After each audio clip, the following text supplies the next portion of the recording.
Alright, so today we're going to look at 313, solve by rewriting. So we've kind of been messing around with this a little bit, where we're looking at equations and coming up with equivalent forms or writing them in different forms and just kind of changing the way that they look, but they actually mean the same thing. So on our problem, on 338, they want us to rewrite this quadratic so that way into an equivalent equation so that it's much easier to solve. Because looking at this equation the way that it is right now, I'm going to rewrite it down here for us. So if we had x squared plus 2.5x minus 1.5 equals 0, right? So if we were to solve this, we could either use the quadratic formula or we could try and factor it because it's a quadratic. The problem is like when we go to multiply this to figure out how to, we have to figure out what we multiply to get 1.5, and I really don't want to try and figure out how to get 1.5 with that adding them together. I'm going to get 2.5. To me, that's just a little bit too much work for what I'm up for on a Monday morning. So I want to be able to rewrite this equation, and if I can rewrite this equation in an equivalent form, hopefully it'll be easier for me to be able to solve. And going on the rest of the example up here, they gave us some parts A through F, some more examples to work on. I just put them on a different sheet because I couldn't get it all to fit on one screen. Alright, so if I look at my little quadratic and I want to be able to rewrite this into an equivalent form. So we've learned through mathematics that if we have an equation, which is what that equal sign is, right? Whatever we do to one side of the equal sign, we have to do to the other equal sign. Think of that equal sign as being a balance, right? So this equals this, so it's balanced on both sides. And the only way we can keep it balanced is whatever we do to this side, we have to do to this side as well, right? So now when I look at my problem, I have a lot of different options on what I can do, but really I'm either going to multiply by something or I'm going to divide by something to try and get rid of these decimals. So I know by moving decimals over one spot I can multiply by 10. So if I multiplied left and right of my equation, if I multiplied everything by 10, it would get rid of the decimal and it would make this a 10x squared out front, which just is kind of a big problem to solve. Not that it would be the wrong way, it would be perfectly fine.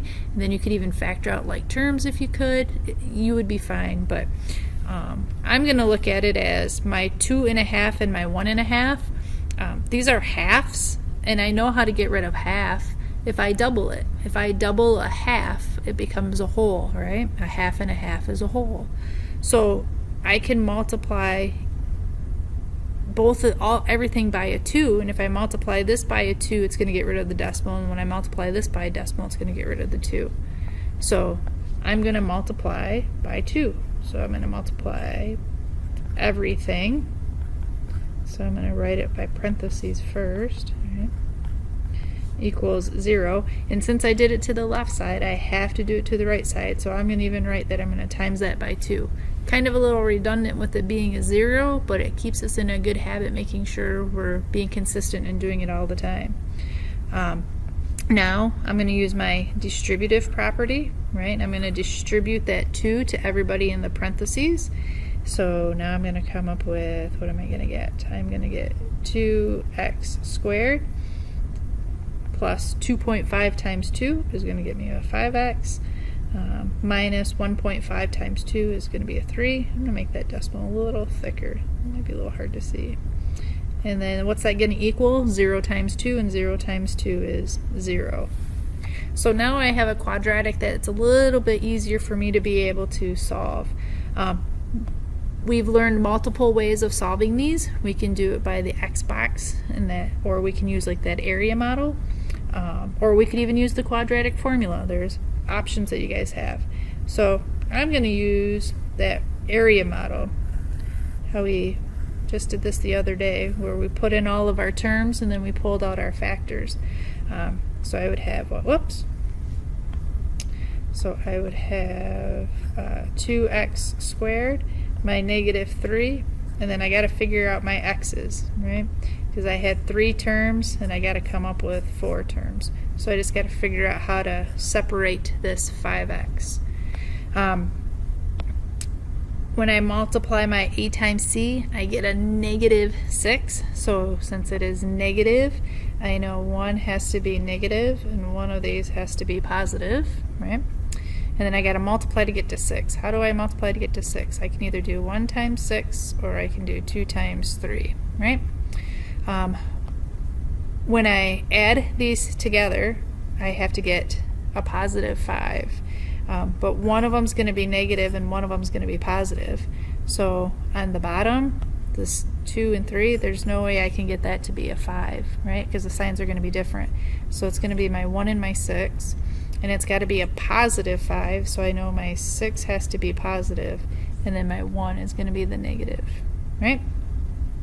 So now we need to figure out what our factors are, what we're multiplying in order to get our terms. So I'm just going to start with this guy. I'm going to start with the x squared. To get the x squared, we know it's got to be x times x. So now we have to figure out where does our 2 go, right? Because to get 2, the only way you can get 2 is 1 times 2. So if I put my 2 here, I have to think about 2 times what is going to get me to this -1.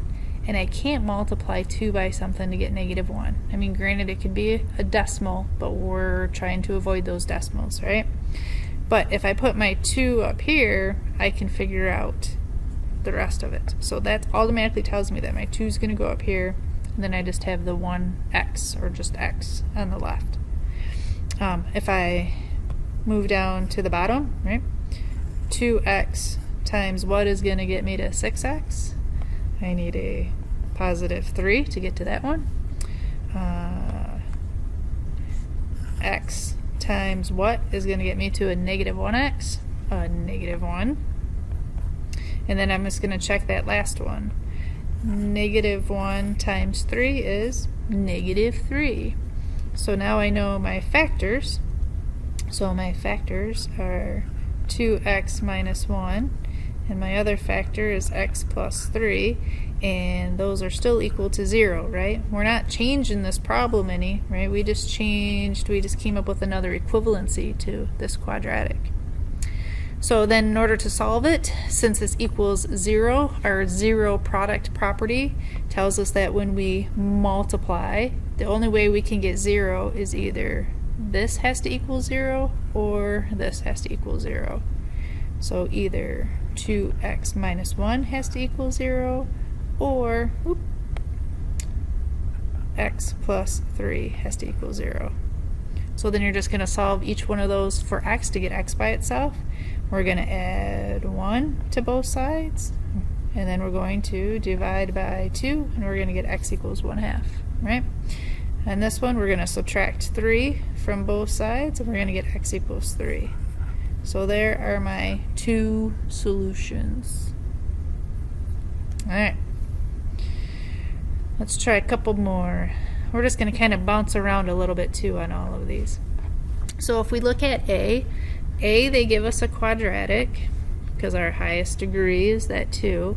And they're giving us some stuff on one side and a number on the other side, so we have to make a decision. We can either move everything to the same side or leave it like the way that it is. Honestly, for right now, I think we should just kind of move everything over to the same side and then kind of go from there. So if I move everything over, what do I have? 100x squared plus 100x minus 2000 equals 0, right? And then now those are some pretty big numbers to try and factor, or even to put in the quadratic formula.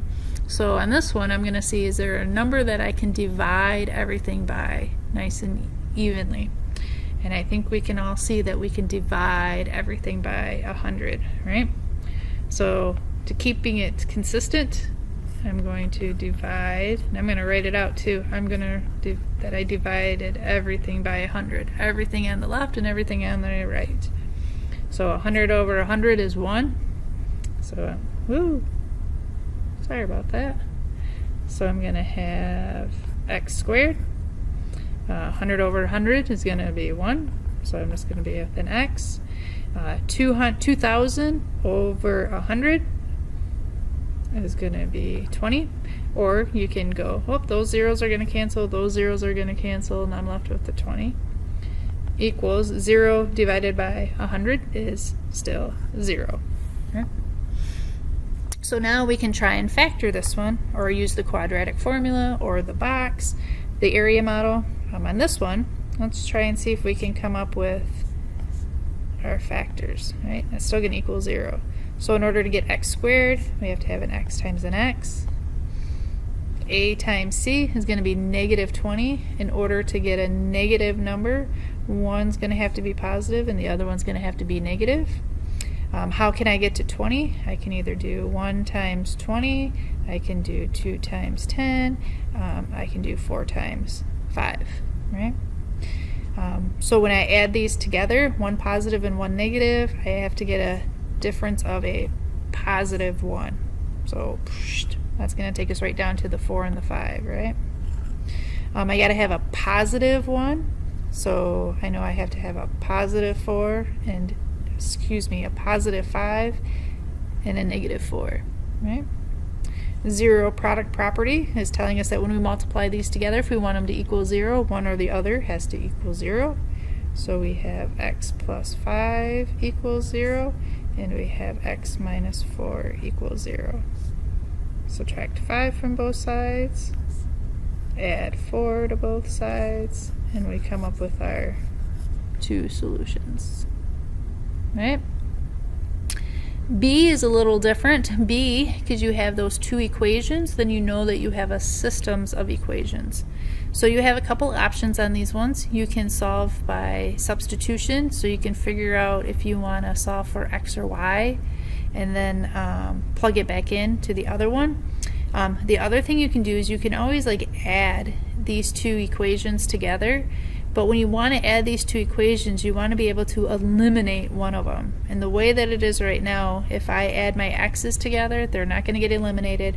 Or if I add my y's together, right, if I add these y's together, it's not going to get eliminated.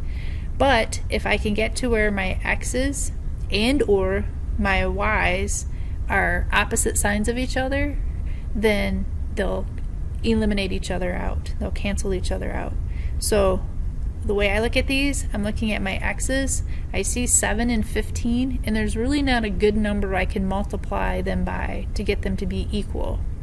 But if I look at my y's, I have a 10y and a negative 2y, and I can get those to be the same with opposite signs. I can easily get this to be a negative 10, right? I can get this to be a negative 10 by multiplying everything by a positive 5. Right? And when I do it to the left and to the right of the equation, I'm not changing it at all, right? So I'm going to rewrite the first equation, which was 15x plus 10y equals negative 20. And then now I'm going to rewrite the second equation, but I'm going to make sure I distribute that 5 to everybody. So I'm going to get 35x minus 10y equals 120. Right? Everybody good with that? Okay. So now when I go to add these together, change some colors here. We're going to add them together. 15 plus 35 is going to give me how many x's?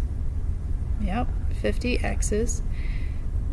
10y minus 10y, those are going to eliminate each other at 0. Those are going to go away.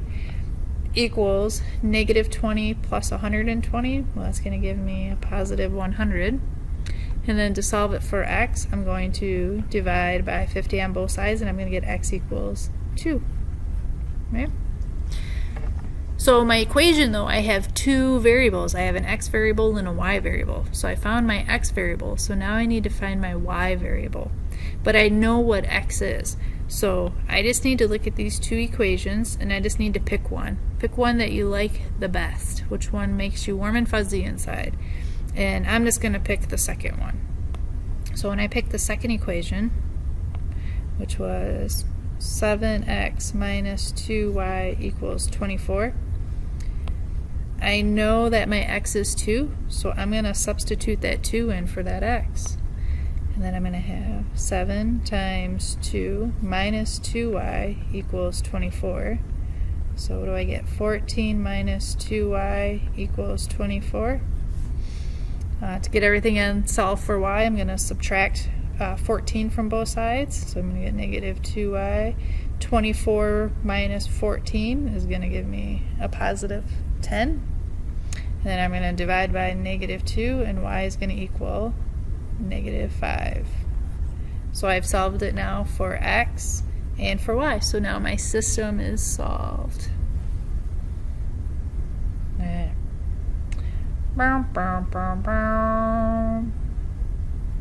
We're going to pick one of these to do. We're going to do C. So as soon as you guys saw C, your heart started to race. Oh no, Auntie Em, what am I going to do? Right? So anytime you guys have fractions, and we know that technically fractions are your friends, but sometimes we just don't always like to be around our friends, I guess, right? We're socially distancing away from our friends with our fractions. So when we have fractions and we want to get rid of the fraction, we're going to look at our denominator. Denominators are the ones that are on the bottom. And we're going to look at those denominators, and we're going to try to see, we're going to find the common denominator, and then we're going to go through and multiply everything by that common denominator on both sides of the equation to keep it equivalent. So my denominator, we have 3, 2, and 3. So I have to think of a common denominator, a number that these divide evenly into, and I'm going to come up with 6. Right? So what am I going to do? I'm going to multiply this side by 6, and I'm going to multiply this side by 6. Right? So here I'll write it out. So 6 times 1/3 x squared, right? Plus 6 times x over 2 minus 6 times 1/3 equals 0 times 6.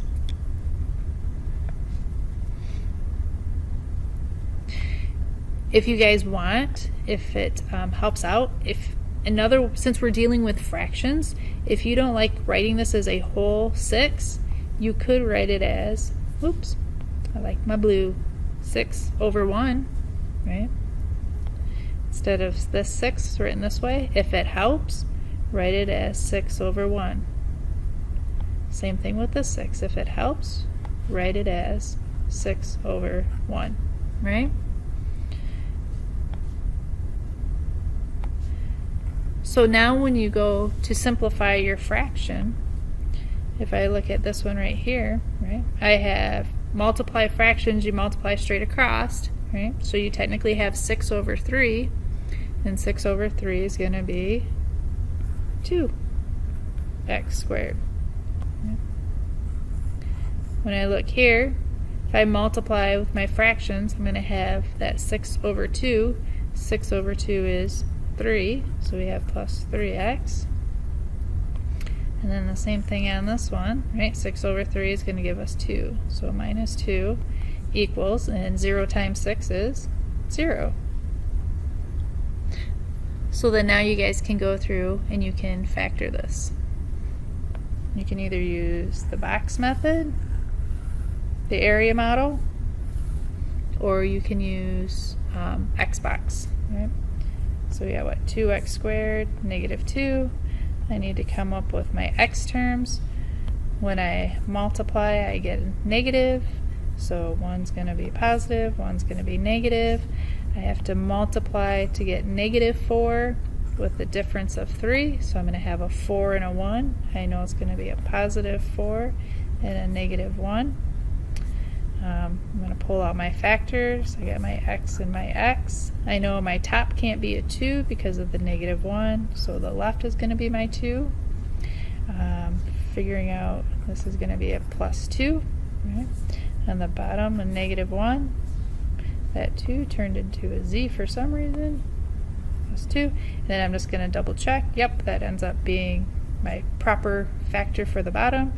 So I end up with x plus 2 and 2x minus 1 is my factors, and these equations still equal 0. Zero product property is telling me that this equals 0 or this one equals 0. So I'll subtract 2, x equals negative 2. I'm going to add 1, and then I'm going to divide by 2, and x equals 1/2, right? And then those are your two answers.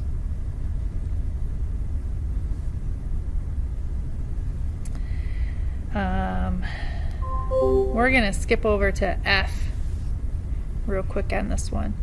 And they gave us two problems for F, and they're kind of really close together. So I'm going to rewrite this one. So that first one is the square root of x squared minus 15x all over 2y equals 5, right? Anytime you guys have square roots, your goal really is to get that square root all by itself before you square it to get rid of that square root. So, and on top of it on this one, we have this fraction, and we know how you feel about fractions, so we want to get rid of the 2y as well. So, just like in the previous example, when we want to get fractions, we're looking for that common denominator, and once we find the common denominator, we multiply both sides by that common denominator. So on this one, our common denominator is going to be 2y. So I'm going to multiply this side by 2y, and then I'm going to multiply this side by 2y. 2y over 2y becomes 1, so we can cancel those out. And then we have the square root of x squared minus 15x, and then that's going to equal 10y. Now that we're at this point, now in order to get rid of that square root, to get rid of a square root, you square. So I'm going to square this side, and since I squared one side, I have to square the other side, right? When I square the square root, that symbol goes away, and I'm just left with what's inside, which is x squared minus 15x, and that's going to equal 10y squared. So I can take my square into both of those, so 10 squared is 100, and y squared would be y squared, right? So on this one we have two variables, so we really can't do anything more about it. So we could leave it the way that it is, or if we wanted to, we could move everything over to one side to where we had, let's say, x squared minus 15x minus 100y squared equals 0. Those are still equivalent equations. You could rearrange the order and they would still be equivalent equations, right? If we look at that second example real quick, which was 3 times the square root of x squared minus 15x, and then that minus 3y is outside of the square root, equals 27. So in order to kind of work on this one, our goal again is to get that square root part all by itself before you square anything, right? So I'm going to add the 3y over, so we'd have 3 times the square root of x squared minus 15x equals 27 plus 3y, because you can't combine those because they're not like terms. And then now to get rid of the 3, I'm going to divide everything by 3. So I'm going to divide this side by 3, and I'm going to divide this side by 3. So I'm just going to write it separate. 3 over 3 is 1, so those are going to end up canceling out, and you're left with the square root of x squared minus 15x equals 27 divided by 3 is 9. And then that 3 over 3 is going to become 1, so it's just going to be plus y. Right? Now to get rid of the square root, what are we going to do? We are going to square both sides. When we square the square root, we're left with what's in the inside. So we have x squared minus 15x equals, when we square something, we are multiplying it by itself, so that's 9 plus y times 9 plus y. So we're going to either want to use the area model, or we're going to want to use FOIL to distribute to everybody. So I'm going to rewrite this x squared minus 15x so we don't forget it. And I'm just going to use the distributive. So 9 times 9 is 81. 9 times y is 9y. Right? Y times 9 is 9y. Y times y is y squared. So x squared minus 15x equals, I'm just going to write it from highest to lowest. I'm going to go y squared. I'm going to combine my y's to get 18y plus 81. Okay. And we can leave it that way, and we could actually continue to factor it if we wanted to, but I think we're good for today. Right? So we can leave it right there. All right. Problem 41, they have more equivalent equations. So looking at these ones, they just want us to rewrite each of the following equations under the form of solving it for y. That is rewriting it so you have y equals, right? So if I look at A, we have 5x minus 2y equals 8. I want to get y all by itself. So you can pick and choose how you want to do this. Maybe you want to subtract 5x from both sides. So you'd have negative 2y equals 8 minus 5x. And then you would need to divide by negative 2. So y would equal negative 4 plus 5/2 x. You could do it that way, right? So this one's just a way of rearranging your terms to solve it for whichever equation they want, or variable they want. Same thing on this one, they want you to solve it for y, so I would subtract the 2x over and then divide by x. Okay.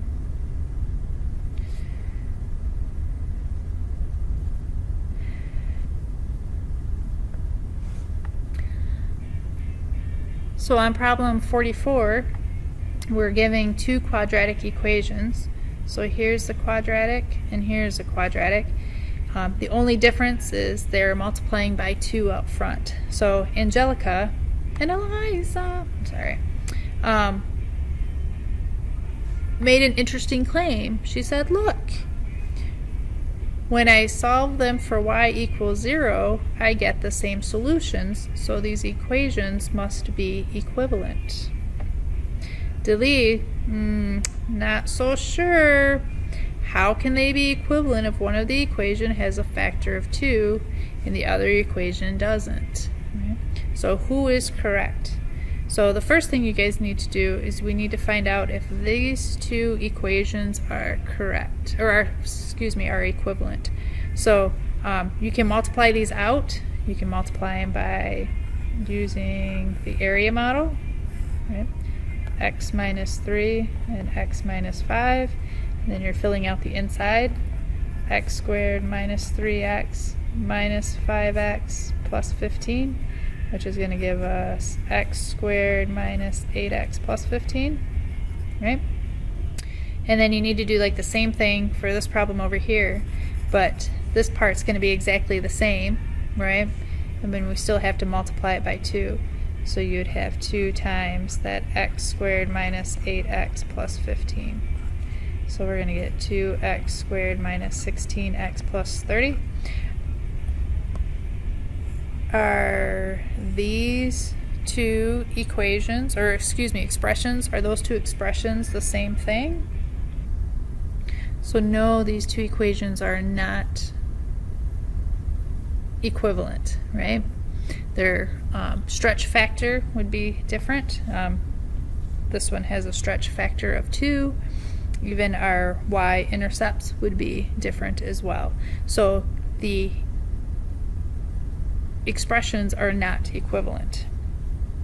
So for B, are the solutions 0 equals x minus 3 times x minus 5, and our other equation, are those going to give us the same solution? So we need to justify y.